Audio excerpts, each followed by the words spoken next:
It is May 4th, 2020. This is the Wrestling Inc. podcast. It's Glenn Rubenstein and Raj Giri. Matt Morgan was so embarrassed the other night, admitting that he fell for the white van speaker scam and accepted, travel funds, sight unseen, to go someplace and wrestle in a warehouse.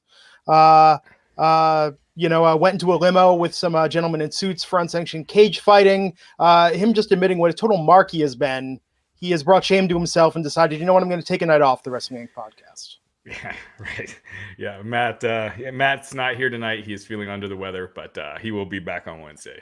Now, if you missed Friday night's show, it was indeed epic. Raj, did you listen to Friday night? I haven't gotten a chance to yet. We determined Matt Morgan is the most trusting individual on earth. Yeah.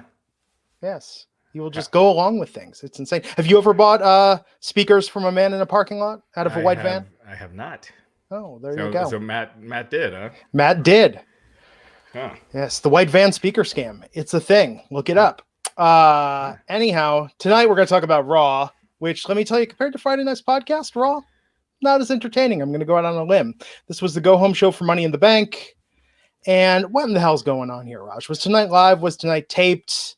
Tonight was taped. It was taped last week. Was it of any consequence whatsoever tonight? I feel like tonight, AJ Styles came back. He's going to be a Money in the Bank.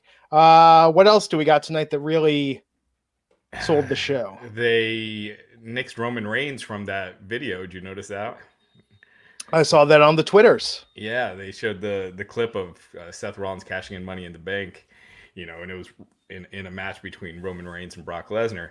Completely edited Roman out, so I thought that was kind of interesting. It's a weird thing how I wouldn't be surprised if there are some people in WWE who are upset with Roman Reigns, and that's just ridiculous to me. Yeah, I was distracted tonight. We were having a little debate on Twitter. In the Snickers commercial, is it Pete Zagarine or Pete Zacharine? What do you hear when you see that commercial every time, Raj? I think it's Zacharine. Pete Zacharine. Is that That's you? what I thought too. Yeah. I think but I Googled it. I think it's Pete Zagarine. Now, I don't know what to believe. Reality is crumbling, Raj. Uh-huh.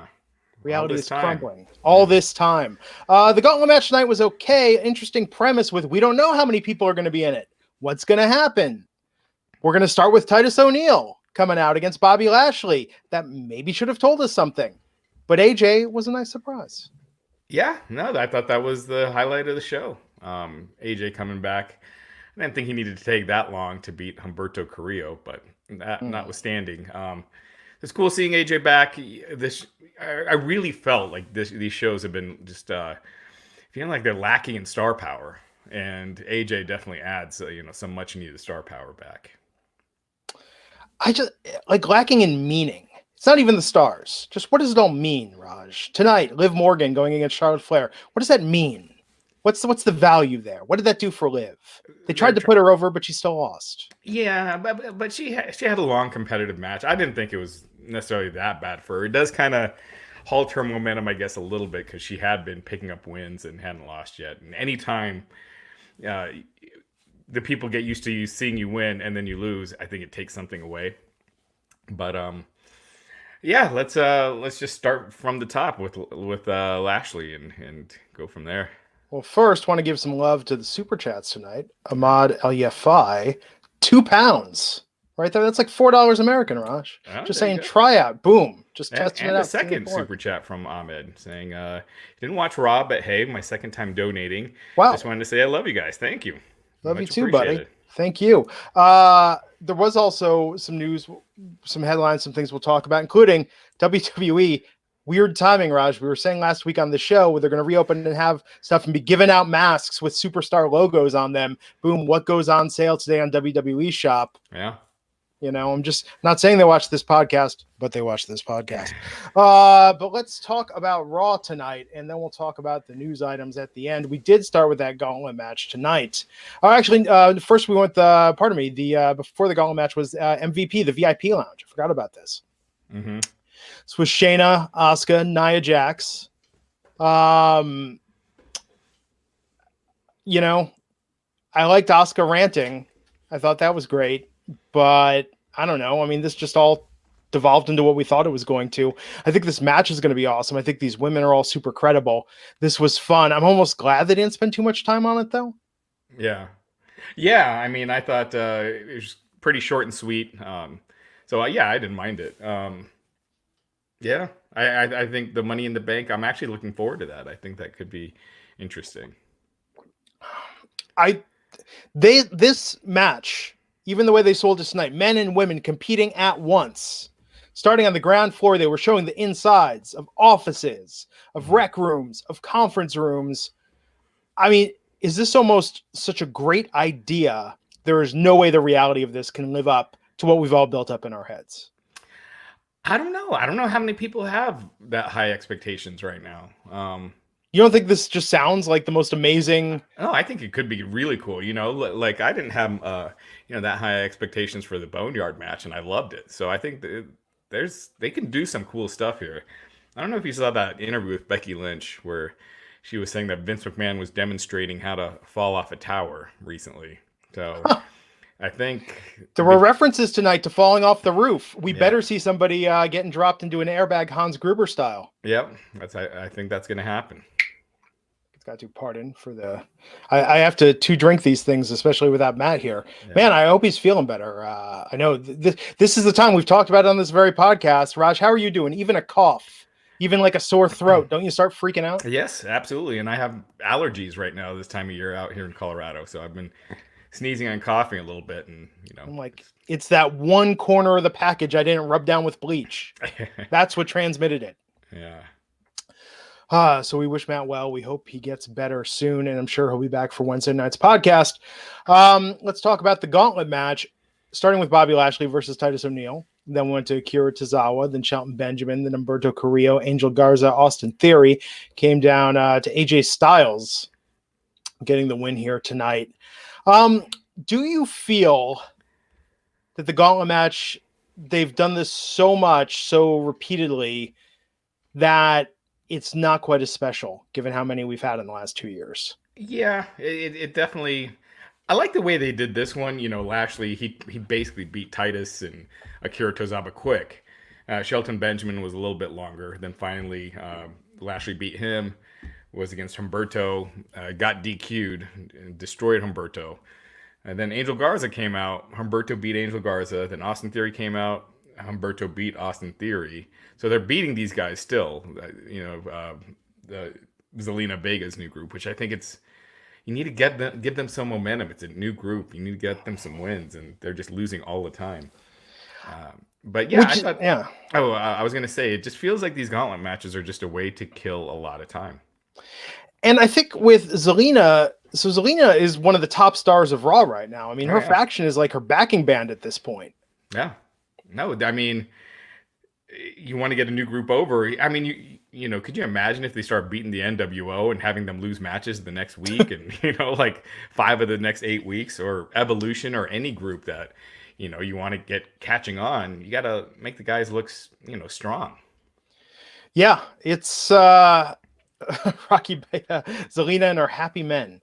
I think it hurts Andrade because he isn't, and I understand that there was that suspension or was an injury or what was it that had suspension. No, wellness suspension.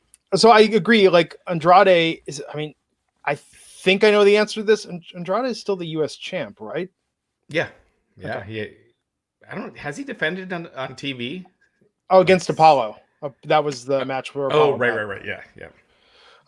Which is the only reason why I remember that. But I feel like this has hurt Andrade. This has definitely helped Angel Garza. Austin Theory, sure. He's probably the one that, like, okay. I mean, I just feel that if you're going to have a faction, everyone should have their own personality and stand out a bit more. And I feel like Austin Theory does. One guy protected, right? Off the bat. And they're not doing that with anyone.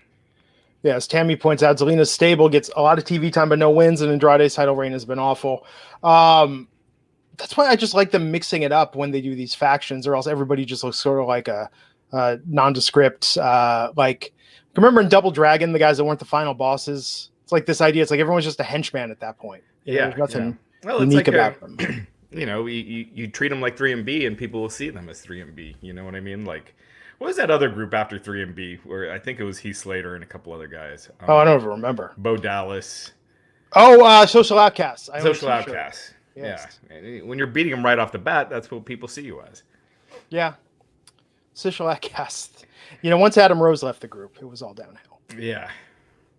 I'd forgotten about that. Yeah, I same think here. I think that shirt is in this office on my stack of shirts that I will never wear, but don't want to give to Goodwill. Wait, you bought it? It was on clearance. Yeah. Huh. Have you looked at clearance lately? It's like everyone that got released.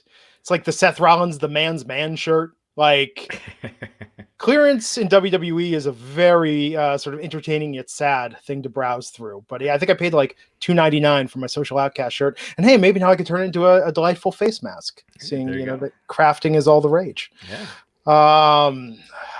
Anyhow, so AJ Styles did come back. He won this after the promo. He's not a zombie. He's not a ghost. He's the phenomenal one. I was gonna say it would have been cool if he showed up all dirty with like the dirt kicked onto his skin, like his hair all like Pigpen from Peanuts, and Why didn't they do sell that? the dirtiness of the graveyard? They should have, missed opportunity. They should have cut. They should have shot that footage at the end of the Boneyard match. Him coming out of there. They could have. I don't know. It was a nice surprise, but they could have done something cool with it. Yeah. But anyway, like I said, AJ coming back, it's a much needed shot in the arm for Raw. Wrestling enthusiast Buck99. They should put the U.S. title on Shelton. When's the last time Shelton won a singles match in WWE? Oh, a singles match? Jeez. It had to have been last year at least.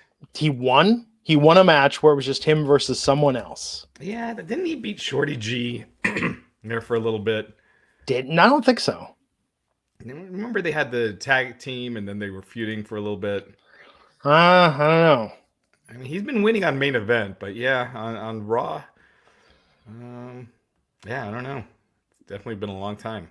He did. So Silver Jackson in the chat saying he has held the U.S. title before. And he beat Daniel Bryan in an episode of SmackDown last October. So there you go.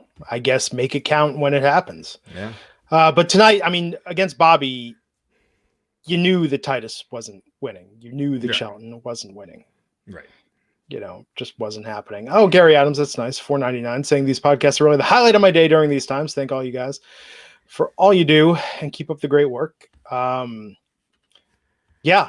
This podcast has certainly been more fun than watching Raw and SmackDown as of late. Mm-hmm. Yeah, this was the first hour I didn't think was too bad. I thought it moved pretty well, and then the last 2 hours felt like 4 or 5. It was just long, and these shows, man, they're just so hard to watch. You see these ratings tanking right now.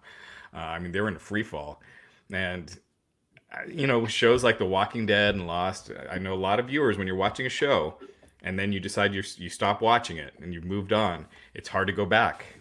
And, when you go back, there's a whole new cast of characters and everything. So I'm just hoping that they're not losing viewers during this time that end up not coming back when things start getting back to normal, whenever that is.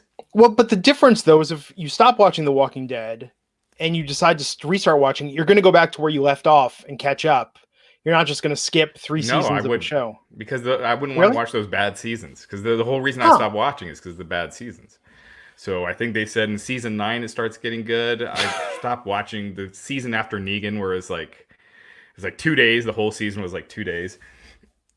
But I wouldn't want to watch those other ones. I'm a completist. I don't think I've ever skipped. I think with Grimm, I think we stopped watching Grimm for a year or two, but we powered through just sort of background over a weekend, had on the kind of weak seasons, and then it got better and we were into it. But what's the other one? Friday Night Lights. Everyone's like, skip season 2. It just feels weird to me to be like, I'm just gonna completely. I don't know. I've never really done that. I like to watch something from start to finish. I don't think I've ever gone back to a show once I stopped watching. Well, that's true. Like Once Upon a Time with the whole Peter Pan Neverland shit. I ran away from that, never looked back. Yeah. And there's a lot of shows where I tell myself I'm going to catch up, like Winona Earp. I'm saying one day I'm going to jump back into that because I liked it. We just stopped watching it. But yeah, like Westworld, no desire. I read about what's going on in Westworld. I was like, I think I made the right call. Ozark, I heard, is really good, but I'm stuck. Like, do I go back and watch the second season because I wasn't that into it? Anyway. Yeah, but with WWE, You're not going to go back and catch up. Maybe you're going to go on YouTube and watch like some fan recap video of a storyline. You could recap the show in 2 minutes. Yeah. I don't even know. Yeah, I don't even know. Like, I guess if you care about the nuance of it, but the great spots, and that's the problem. The great spots you're going to hear about, they're not telling complex, in-depth, much-watched storylines that have any continuity. Yeah, and the problem is WWE, they have their formula, and they're not bending on it. So they're making sure they're still doing the same things, the awkward promos where and the commentary for 3 hours, that's tough to listen to. And, I like Samoa Joe. I think Todd Phillips has improved greatly, but they need someone entertaining on there, like with AEW is doing with Chris Jericho, someone that just brings life into the commentary, because it can be hard to listen to when you got these nothing shows, these dead crowd shows, and then you have, the bad commentary as well. Paul Myers is saying you can only watch the top 10 moments from WWE's YouTube channel. It's enough. Are there even 10 moments? Is there even a top 10? Is there even a top 5? I think there's 2 tonight, right? Yeah. Top 2 moments. Right. The only 2 moments.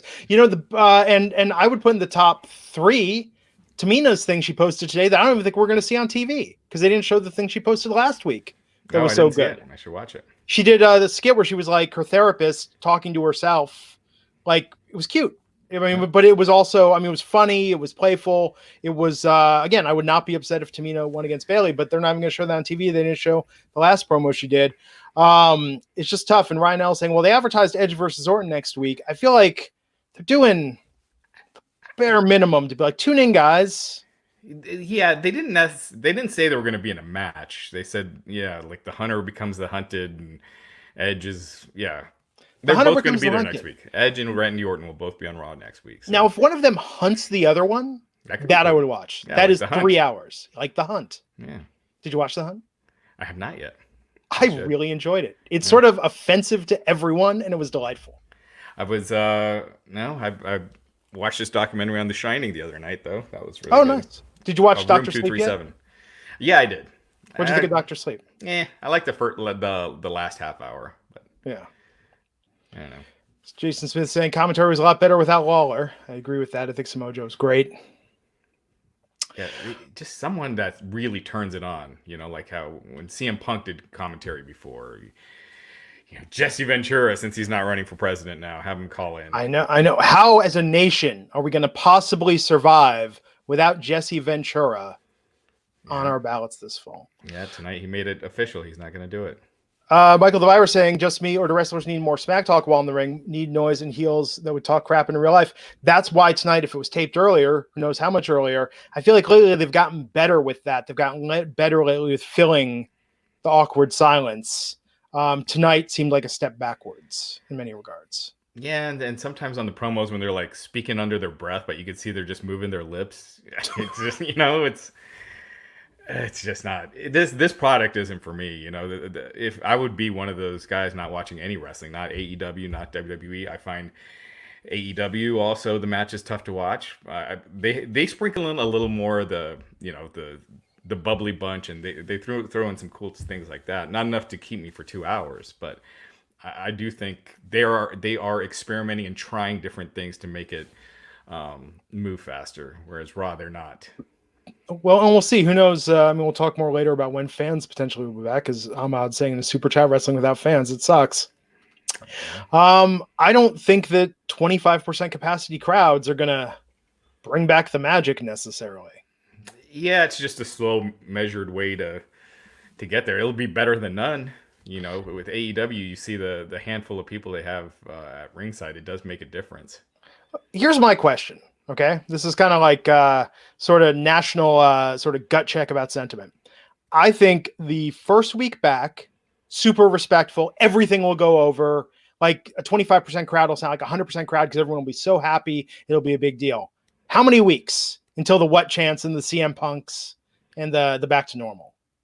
Oh, well, it depends where they're at. If they're in a Smarky City, but I think they're gonna. They're gonna be in like Oklahoma and Georgia and Florida and states like that to start, because the big states, California, they're not opening up anytime soon. Yeah, I can't see New York doing anything with fans for a long time. So Yeah. Yeah. Well, we'll see. We'll see how bad something will have to be to get a negative reaction when crowds do come back. So we had Seth Rollins cutting the promo on Drew McIntyre. We had Rey Mysterio talk about throwing Aleister Black off the roof. That was cool. Shane Thorne and Brendan Vink backstage. I mean, is anyone out there? Chat room, raise your hand if you're big Shane Thorne, Brendan Vink marks, because I'm just not seeing it. These guys make the Forgotten Sons look like Macho Man and the Mega Powers right. in terms of charisma. Yeah. I mean, I could see wanting to push new talent during this time, but man, this isn't it. But real quick, also Becky Lynch is coming back next week. She's been off TV. Did you watch her on Billions? I did. Now Billions, that's a show. I want to get into it, but there's like 5 seasons I got to get through. But I just watched the clip last night. Let me just say, when I was skipping around, I was going, maybe Billions isn't for me. I'm pretty good normally at seeing one episode of something and saying like I could be into this. But I thought Becky did a very good job in a kind of hokey, stupid spot.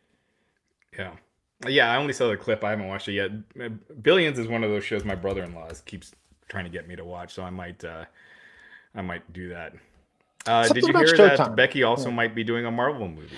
So I've read deep into the rumors of that, and the leading one that I agree with is she might be a part of a villain group called the Grapplers. They're female wrestlers, and it might be for Captain America the Falcon and the Winter Soldier series on Marvel on Disney Plus that's coming up. Oh yeah, Sasha Banks was on the Mandalorian. So yeah, I think it could very well be that. According to Chris Tapley from Netflix's The Call Sheet, Becky Lynch is in an upcoming Marvel movie. He said movie, so. Is there really a difference though with Disney Plus? I mean, this isn't like the Netflix series, which I'm still pretty salty about the way that they were like, oh, it's all connected, and then psych, it's not linked to the movies. Yeah, well, this is gonna be for real. There's a difference between the movies and the TV shows. Did you watch Daredevil, Punisher, Jessica Jones, Iron Fist? I started Luke Cage. Luke Cage. I started that. Yeah. And it didn't get into it. Jessica Jones and Daredevil were by far the best ones. Tammy is saying Billions is so good. Got to start from the beginning, in my opinion. Okay, Tammy, I trust your opinion. I do intend to start watching Billions. We started watching Good Girls on Netflix over the weekend, and that's only like 30 episodes. So when we get done with that, I think Billions is next on deck. So Tammy, should I not watch the Becky episode of Billions if I'm going to watch the whole series anyway? Because it might, there might be some twist in the 5th season. I don't know. Just skip to like 40 minutes in, because I fast forwarded through the whole thing. Mm-hmm. I mean, she's playing herself. I don't think this is a spoiler. Like, she's playing herself and giving like one of those athlete that goes to a company and gives like a rousing speech. Oh, like Ric Flair always does. Yes. Yeah. I don't know. I like when wrestlers play characters. I think if you're famous and you only get cast as yourself, like, I don't know. Like, I like when people get to act and Becky has acted before. She's got talent. Yeah. But she was good. She looked very comfortable on screen. Yeah. Let's see. Here we go. Best in the Smokers World, $5. Super chat. What will it take for WWE to make Raw 2 hours again? Ratings have been sticking to the major change in 2012, even with the crowd fans are beat.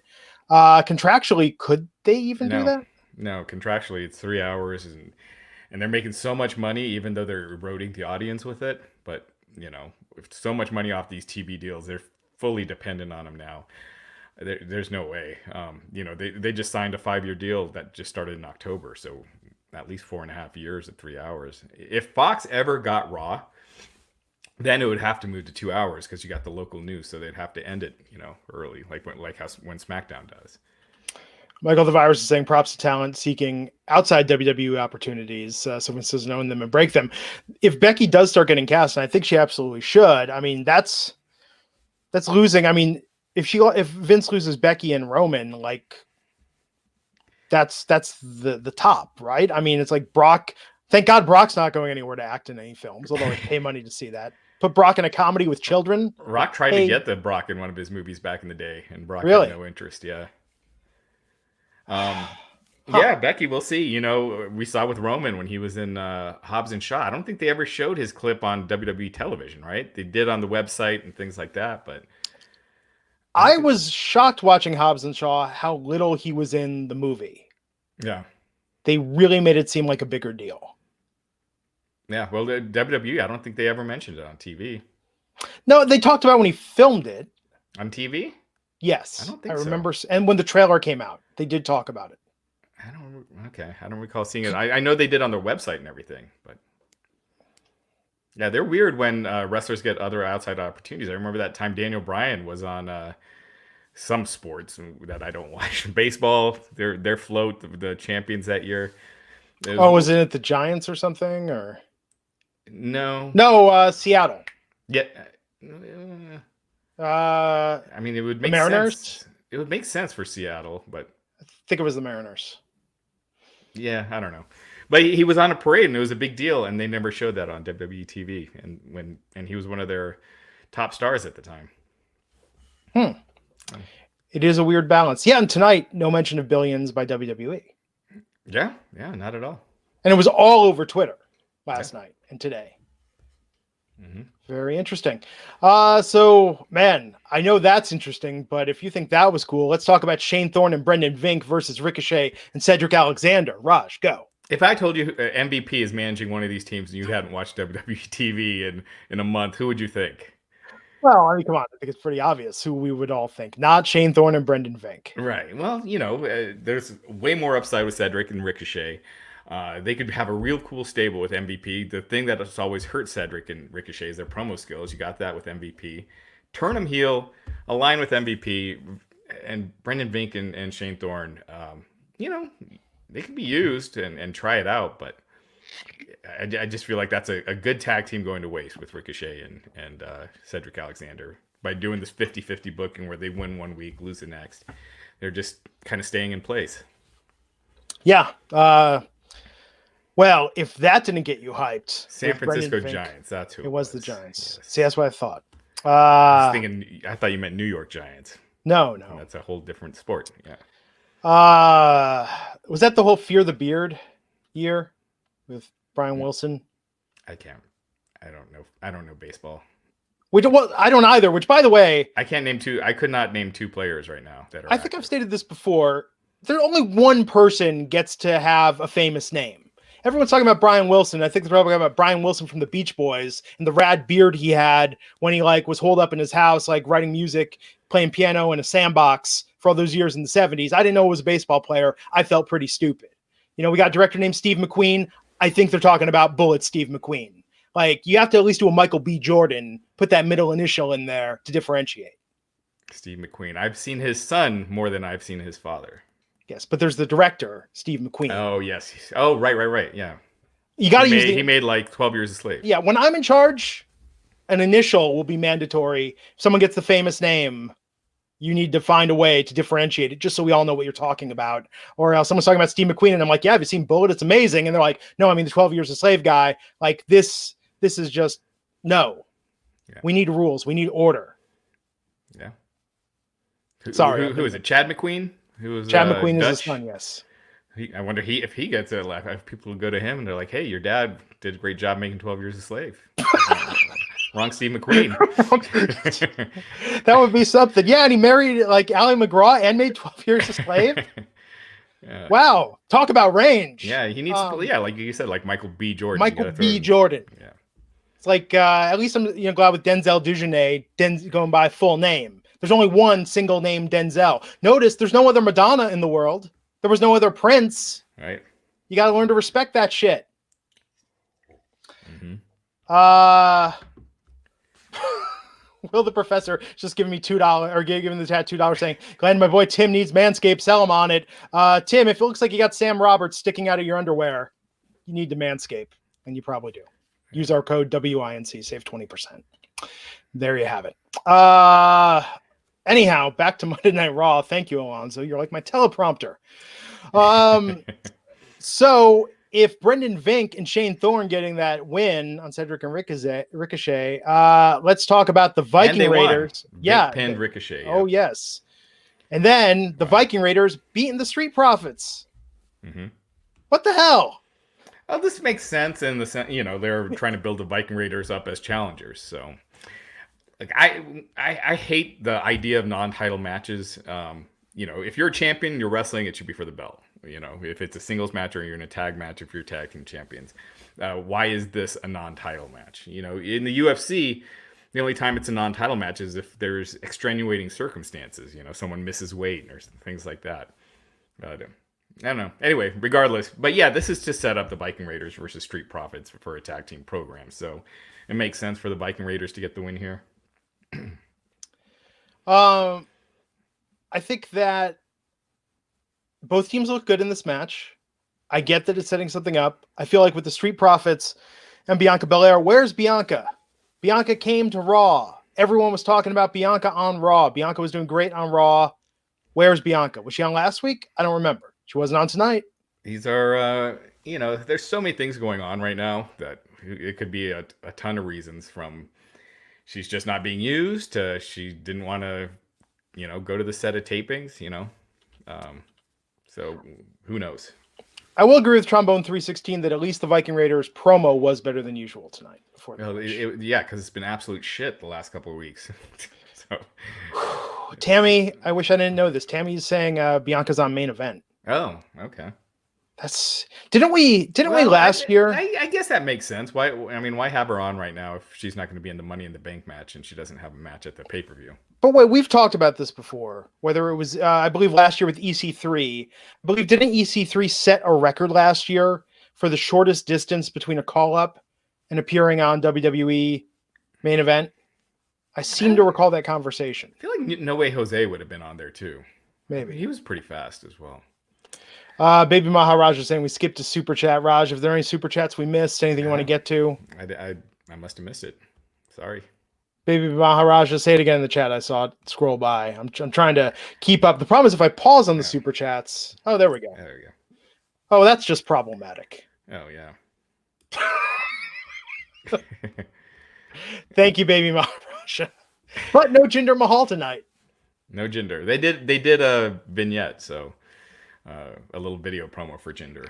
But again, the fans booked themselves into a corner. How many people last week? I think even we said on this podcast, wouldn't it be cool? Jinder's in this last chance gauntlet match. Comes, wins the briefcase, and then chases Drew. See, I actually think that's a bad idea right now, just because Jinder was enhancement talent basically before he left. So to have just right away throw him in a feud with Drew, I think it does Drew no favors. But building Jinder up, getting him some wins, and getting him back to looking credible before you go that route, I think is the way to go. I think it'll be Jinder versus Drew at the next pay-per-view after Money in the Bank. I think it'll be Rollins and Drew again. And then, because it's Extreme Rules, right? So they'll have some sort of stipulation at the next pay-per-view. And then after that, I think they'd go. But we'll see. Wasn't it weird tonight with Dairy Queen as a sponsor? And they kept saying, like, WWE loves DQ, loves DQ. I think it's going to be a while. No DQ matches for a while because it'll confuse branding. Yeah. Yeah, no, I missed that. Yes, lots of Dairy Queen love tonight with AJ Styles. Mm-hmm. So the Viking Raiders beat the Street Profits. Bianca Belair's on main event. We're living in the darkest timeline, folks. This is proof of that. Regardless of what you see on the news, this is proof that we are indeed in hell. It's rough. Yes. Drew McIntyre cut a promo about Seth Rollins. Yeah. Rey Mysterio again talked about throwing Aleister Black. You mean Seth Rollins did an interview, right? They both did interviews. I think we talked about that earlier. I mentioned it. Yeah, in the ring with Charlie Caruso. Yeah. I don't know, man. Like, are you digging Seth? I think this is like, this just seems like nothing. This is, I mean, even the Messiah thing, like, I don't know. He just seems like a guy right now. Yeah, I think that's my thing with it. I don't think he's doing it necessarily bad. I just think he's very uninteresting right now with it. It seems forced. Whereas when Seth Rollins was with the Authority, I mean, he was awesome, in that heel role. And with the Messiah stuff, it's just not as effective. He doesn't come across as big of a star as he did back then. Okay, so Alonzo Smith is saying there weren't any NXT superstars being jobbed out tonight for a change. Thorne and Vink actually won. Let me back it up a little bit to a rant we were talking about Friday night, Raj, about some of the women that Dolph Ziggler has dated, who Wrestling Inc. has covered, the adult entertainers that Dolph Ziggler has had relationships with. And I brought up this idea that just because you appeared in an adult film does not make you a porn star. And I would say that with Vink and Thorne, just because they wrestle on NXT, they are not NXT superstars. They are NXT talent at best. Talent is probably a more appropriate term, yeah. Yes, superstar, porn star. Porn star used to be reserved for the likes of Ron Jeremy, for Jenna Jameson, for Christy Canyon. Well, it was a title that was earned. No, everyone's a porn star if you're in porn. That's like the participation trophy mentality, Raj. Yeah. You were in porn, bam, you're a porn star. Yeah, they are. But what else do you call them? You're in the WWE, bam, you're a superstar. This lazy, soft WWE society. That's what WWE says. They don't use the term wrestlers, so you need something to call them. Do we? Something. Well, otherwise, what do you call them? Adult entertainers, WWE talent. Like this all works, but star. Yeah. I mean, putting a little bit of a long tail on that kite. Yeah. Steve Marcachilli saying, "Who do you guys think will win the men's briefcase?" I think AJ. I think AJ makes the most sense. I think he would. You almost need a heel to win it because it's a heel move to cash in on someone when they're, using surprise when the other guy is down and out. I'm trying to think of the last time a babyface won it. When Cena won it, he did the noble thing and challenged him, Daniel Bryan, at a pay-per-view. I'm trying to think what other babyfaces have won it. It's always kind of a heel thing. But yeah, I agree. I think AJ. Yeah, it's just better. I think better with the heel doing it. I think AJ would be great. And it gives AJ something to do for a while. Yeah, he needs a little refresh now with the OC gone. Yeah, which is still strange. Mm-hmm. So Charlotte Flair was there, cutting a promo in advance of her match against Io Shirai for the NXT Women's title this Wednesday night. Music interrupted. Out came Liv Morgan. Oh, this promo. This match. Charlotte Flair versus Liv Morgan. Love to see Liv get opportunities. I think Liv is proving that she has talent, that she can obviously wrestle. They've given her more actual ring time recently than I think she ever had combined in her televised runs in NXT, Raw, SmackDown, whatever. I don't know that she was ready to do this promo against Charlotte. I think there was a disparity there, but I think in the ring she held her own, but I don't know that she necessarily comes out. Like, I don't know if this gives her any momentum coming out of this match. Yeah, I thought the promo was kind of cringy. But the match itself, they don't have live events where they can, kind of work longer matches and get better. So I thought it was good for Liv to have a longer match, and with Charlotte Flair, I mean, who else, it's Charlotte, Sasha, and Becky, and you don't want to do those matches right now. And Sasha's on the other show. So, this gets her more ring time. She looked really good, I thought, in the ring. Liv has improved immensely since the last time she, before she was gone. And I thought obviously her winning would help her that much more, but I don't think she should be beating the NXT Women's Champion right now. I think it makes the title look bad when you're already beating NXT talent all the time on these shows anyway. So, yeah. Michael the Virus saying, I hate those silver spoon promos. It's weak. Build a real rivalry up. So when you beat them, you're elevated higher. Logical writing versus bad writing. I feel like with Charlotte, they've gone back and forth on that. I mean, she has taken complete 180-degree positions before about her father and being wrestling royalty, and then how she had to work so much harder because of who her father was. Felt like it was just a little redundant tonight to go back to that. Mm. Yeah. It comes across as forced, but yeah, I mean, the match was good. It was long. I think in these empty arenas, you should keep these matches short, not have them go through a commercial break. But then again, I don't know if they're limiting how many, pieces of talent they can use on any given show. That's true. Things like that. So. And I don't want to be too down on it because I think Liv still has huge upside potential. Oh, yeah. I think she could be major, but they just need to book her better and give her better material. That promo, what was it last week? I'm still trying to find myself, like many people my age. Right. I mean, I guess when we talk about it, it sounds more like of a good, genuine white meat babyface promo than it actually was watching it. The idea of it was good, but the execution was just kind of poor. Right. Yeah. Anthony Y super chat $4.99 saying saw on Twitter that the WWE will have 2 live events at the end of July in Australia. Card subject to change. No, they announced that it was canceled last week. So they were supposed to be returning for 3 live events in Melbourne on Thursday, August 6th, Sydney August 7th, and New Zealand on August 8th, and those shows have been canceled. Raj Giri, in the next year, how much would someone have to pay you to get on an airplane flying commercial to Australia? It depends what it's for. If I'm spending 6 months in Australia, it sounds kind of nice. If I could find somewhere on the beach, it sounds pretty sweet. I might have to take that risk. I wouldn't let my kids fly though, so never mind. I don't think an Australia trip. I think these live shows, I think, are going to be in Florida, and I think when they do have audience back, it's going to be some form of invite only with enhanced screening protocols to make sure that they're not setting themselves up for something that looks really regrettable in hindsight.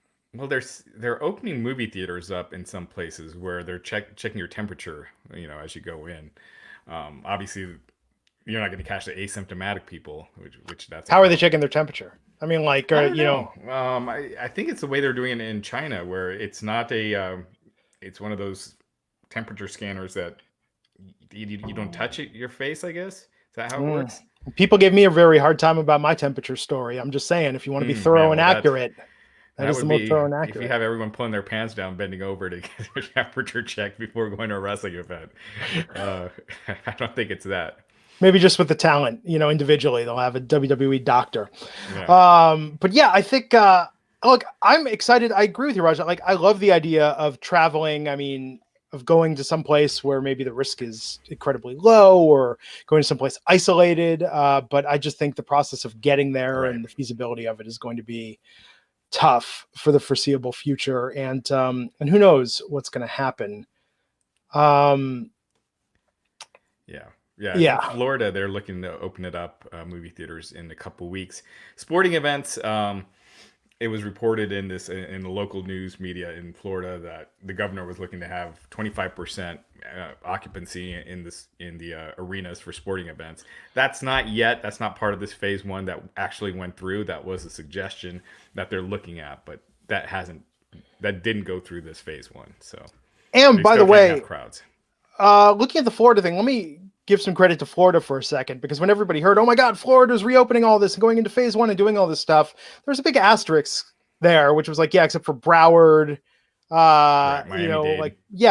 except for the 3 biggest, most populous, densest counties, like they're rebels, but they're not insane in doing this. I mean, so it is sort of measured. I think doing it in more rural areas where, or in areas where it's not as dense, I think obviously there is much less risk of spread, which is not to say I do not disagree with the idea right now about people putting the cart before the horse, but still, at least they're not being completely nuts about it. Yeah. Look, I can't wait for them to be able to have crowds again. I'd love it, but that it's also the reality of the situation we're in. Yeah. And again, do you want to go out that first weekend when they open it all up? Probably not.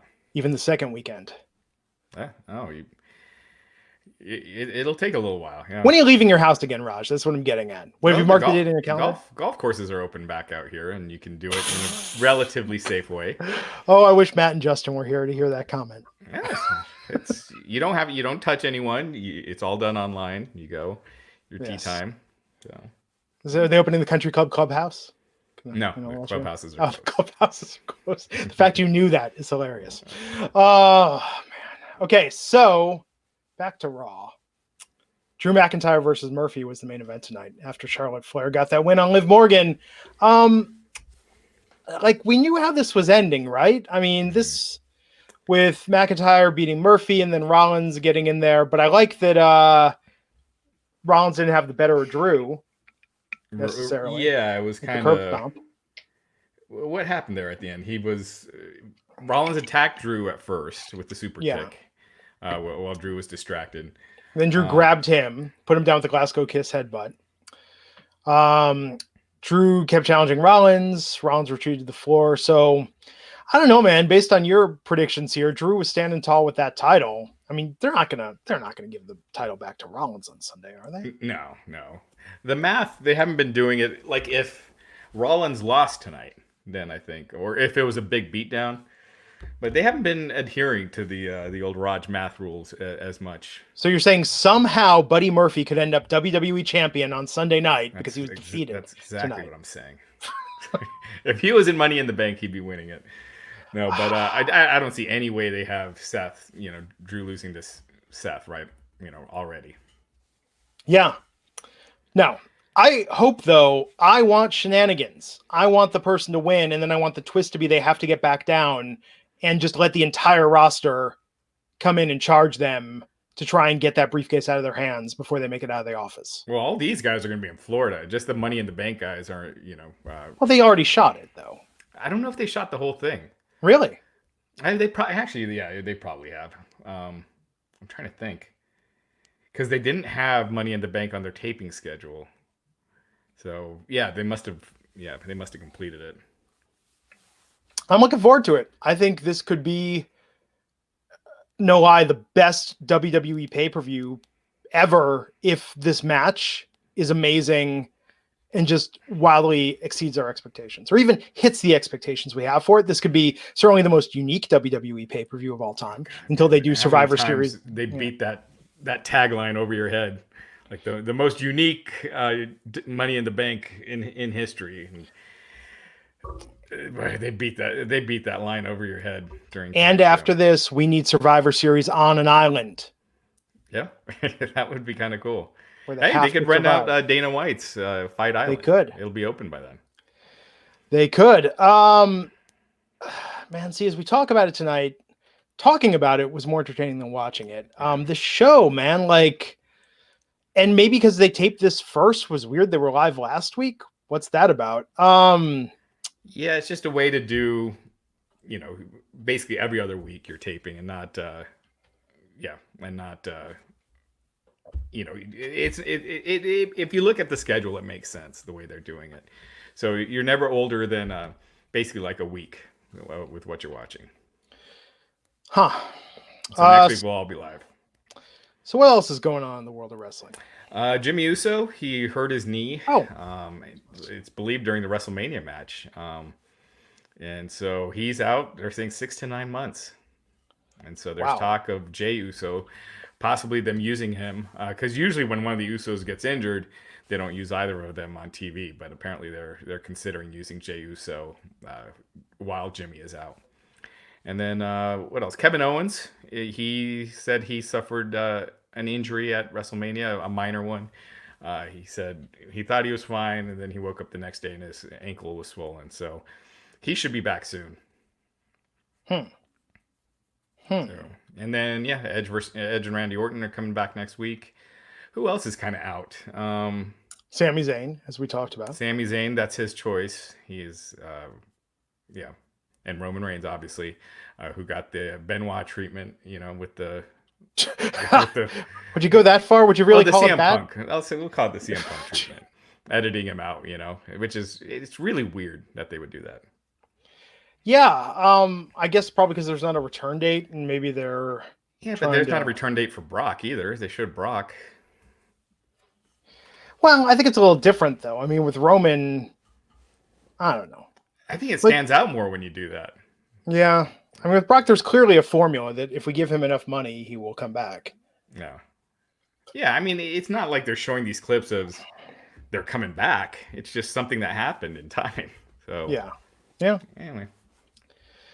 It's like, did you ever see Roman Reigns? They're not allowed to mention him on commentary either. Right? Did you ever see? Remember when Van Halen had Gary Cherone as their lead singer? No. I always thought it went David Lee Roth, Sammy Hagar. And then Gary Cherone from Extreme. Oh, see, I stopped listening at that. It was in 1998. Anyhow, MTV showed a very weird special where they kept talking about Van Halen and their history with different enigmatic frontmen, and they managed to somehow show the history of Van Halen without showing any David Lee Roth or Sammy Hagar. Right. Like, I wish I could find a copy of this special. If you're watching this show and you have a copy of this MTV special, please contact me. It's one of the weirdest things I've ever seen. Huh. That's interesting. And they were really putting over Gary Sharon, Hmm. which lasted for one album, their worst selling album ever.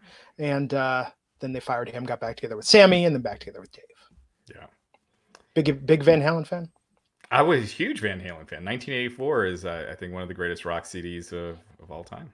Absolutely. Hagar, better than people give it credit for. I mean, Hagar had some good years. For me, it was always David Lee Roth, though. That version of Van Halen is the real one. I'll talk about this. We've talked about it in this podcast, Raj. I don't think you've divulged this, but myself, Matt, Justin, and I have talked about sort of our random emotional breaks in how sometimes the current situation is getting to us and comes out in unexpected ways or in unexpected times. And I think it was about a week ago, I was watching an old MTV tape and I saw Van Halen's Right Now video and I just lost it. I just like broke down. Yeah, that was a very emotional moment. That was used at our graduation. That was a very popular graduation era song in the 90s. Good song, fantastic video. Yeah, it was really cool. One of the best videos of all time. What else do we got? That is news-wise. I think we kind of covered everything. There's not really much going on right now, with no shows on the weekends. So Ahmed is paying us money to recap what's going on with Sammy. So Sammy just is sitting out currently, maybe in Quebec, maybe in Florida. Who knows? Yeah, so he's been out since WrestleMania, right? I don't think he's been on TV. I thought he was on the week after for some reason. It could be, but yeah. So Sami Zayn is just not comfortable, working with what's going on right now. So everyone has that option, and a lot, AEW is the same thing. Wrestlers have the option to not work if they don't want to. I think with WWE, there's been times in the past where they could say you don't have to work something, and they feel like if you just, even though they say it, if you don't work, you'll get heat. But I think they're legit right now. And 13 Anarchy, I remember reading about this. He did have his wisdom teeth removed as well. Huh? Oh, really? They were doing, because that would be an elective surgery, right? He tweeted about it. I don't know when this happened, but that is a good point. Yeah. Maybe in Canada. Who knows? They got no laws up there. I guess.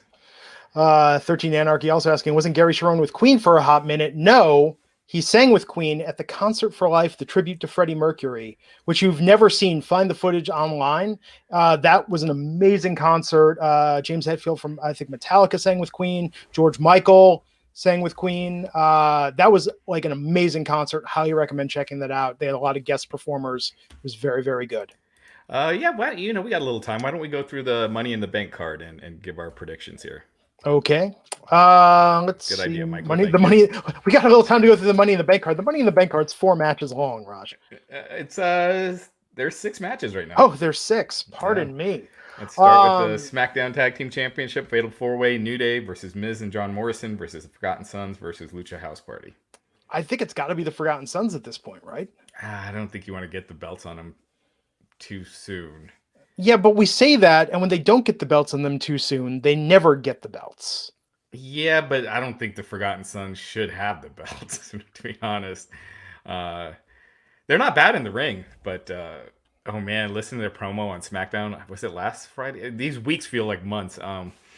Whether it was last Friday or the Friday before, where Wesley Blake was cutting a promo, I was like, oh man, this is really bad. Vince is not going to be happy with that one. I know Matt is a fan. I like their gimmick more than I like the realization of their gimmick. The Forgotten Sons? Yeah. Like, it could be really solid. And I think their initial promo was good. Some of the points they made, but I don't know. Yeah, I just see them going the way of sanity, but we'll see. But I think I would think the New Day probably retain here, beating one of the Lucha. Is it Fatal 4-Way? It's not elimination, right? So you can beat anybody. And you got the Lucha House Party in there, so yeah, it's just a Fatal 4-Way tag team match. Yeah. Now, Tammy has a good point. If you give the Forgotten Sons the title, now is the time with no crowd. Yeah. Yeah, I don't know. I just think it's too soon, but yeah, I can see it. I mean, any of those teams, the tag division is one that it's not like this. It's going to elevate any of these teams. New Day are already where they're at. Miz and John Morrison, I think they're really entertaining. So I wouldn't mind seeing them have it, but I just don't see them flip flopping it that much between them and the New Day this soon. Yeah. What else do we got? We got the women's Money in the Bank ladder match: Nia Jax versus Asuka versus Shayna Baszler versus Dana Brooke versus Lacey Evans versus Carmella. I mean, I think it's Lacey's to lose at this point. Yeah, I think it's going to be Shayna. Plus, Becky said she's going to be on Raw to confront the Money in the Bank winner, which would kind of presume that it's someone on Raw, and Shayna and her still have unfinished business. So I'm going to go with Shayna.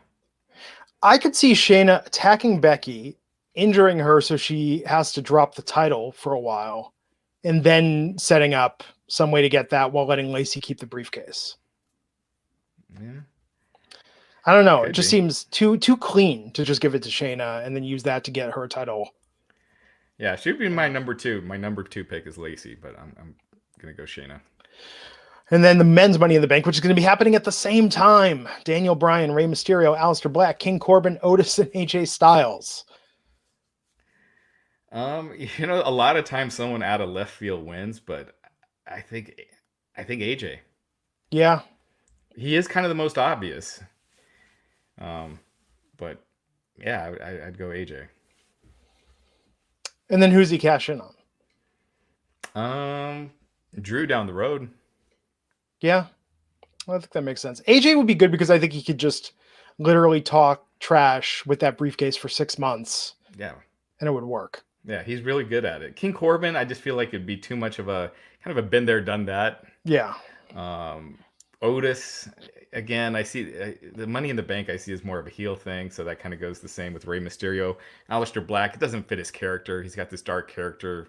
Him carrying around a briefcase just doesn't look right. Daniel Bryan, I could see being a sleeper. Yeah. Yeah, the chat room is thinking Nia Jax, Nia, and Becky finally get a chance to settle that. I think they could do that regardless. I think there could be something there. I mean, Nia, has she been in a ladder match before? I would think with her size, it's probably difficult to. But I mean, I guess it is all taped and everything. But yes, yeah.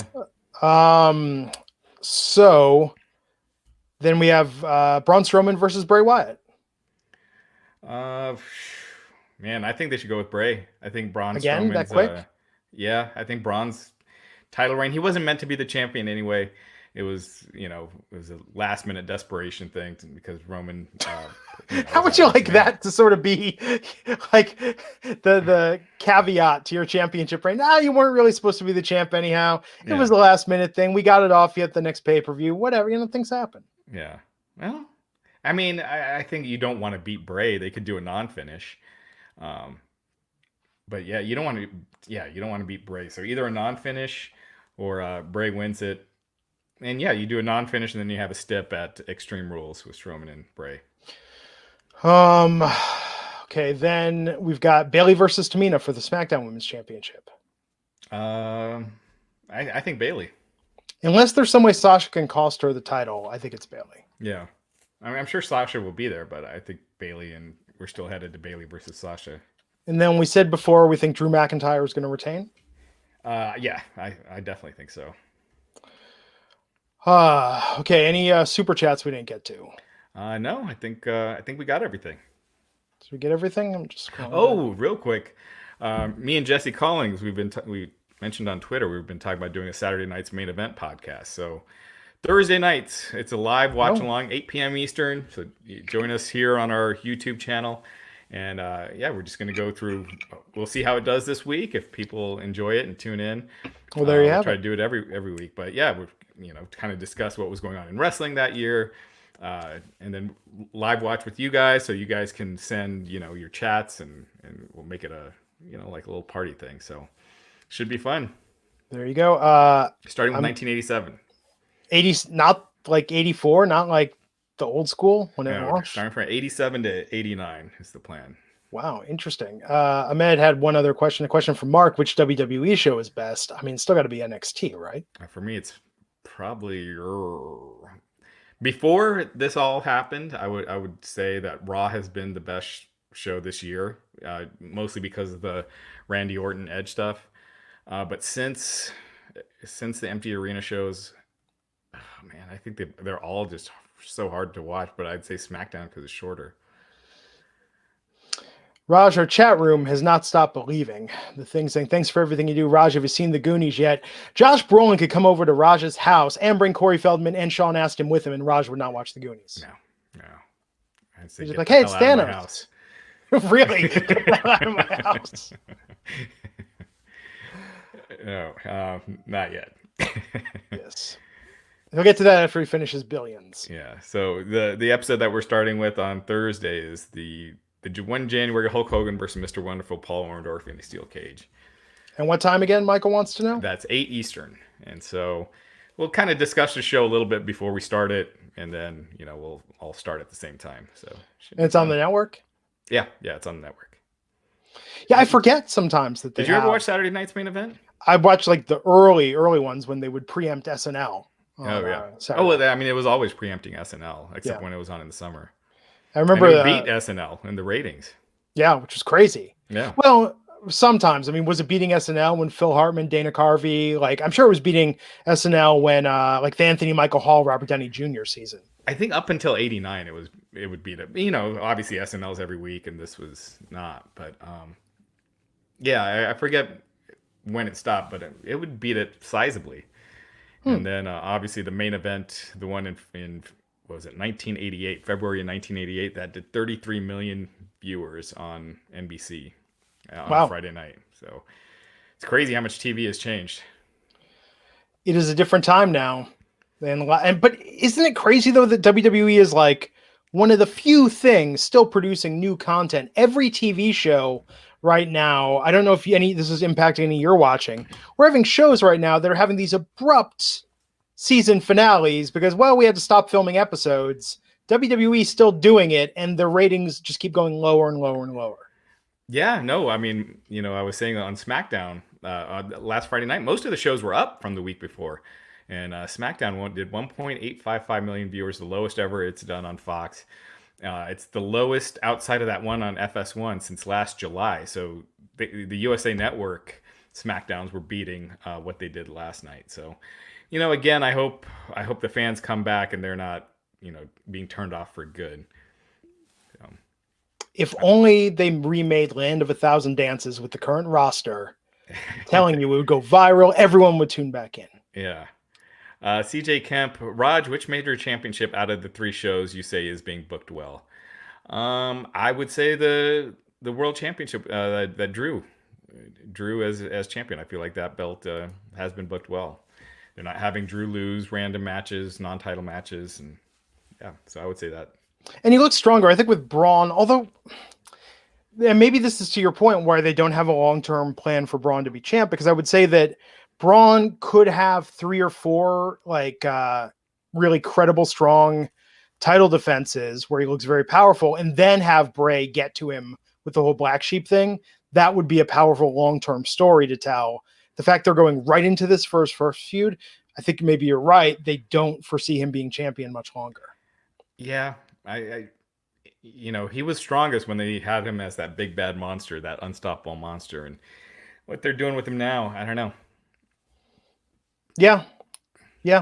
I don't quite get it, but I'm looking forward to Sunday, man. This is going to be the high point of my week. I mean, the majority of it's still going to be empty arena wrestling, but yes, that the Money in the Bank match should be pretty cool. Hopefully they give it a lot of time.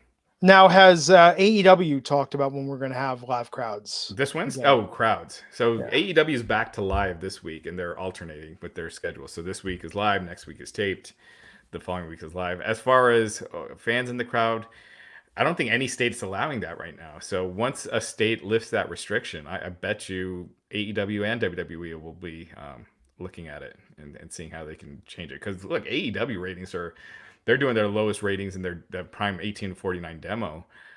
So they're losing a lot of fans right now too. And their ratings are near the bottom. It feels like they've leveled off a little because they're not dropping every week. I feel like they've kind of hit their bottom.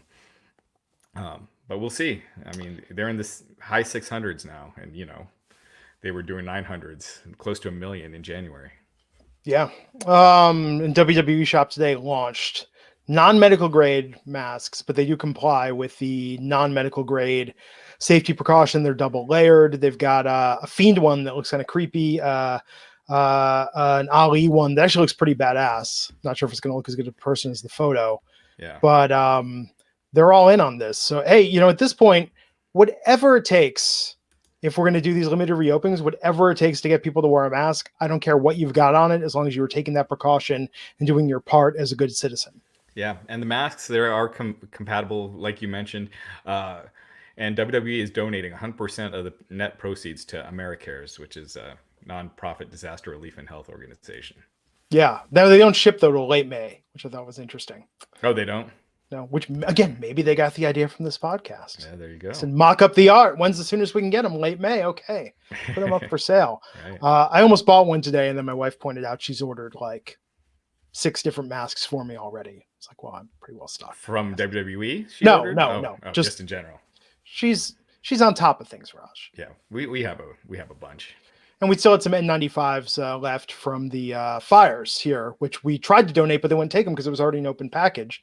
So we had those as well. But seriously, if your state is reopening and you are going out, please take every precaution. Remember, you're not just protecting yourself from others, you're doing your part to help people protect each other from each other. And that's the most important thing. Yeah. So there you have it, folks. He's at Raj Giri _303. I'm at Glenn Rubenstein on the Twitters. We'll be back here Wednesday night. Me, Matt Morgan, Justin LeBar to talk about AEW Dynamite and NXT on USA. Until then, stay safe, stay healthy, stay sane, and we'll catch you back here.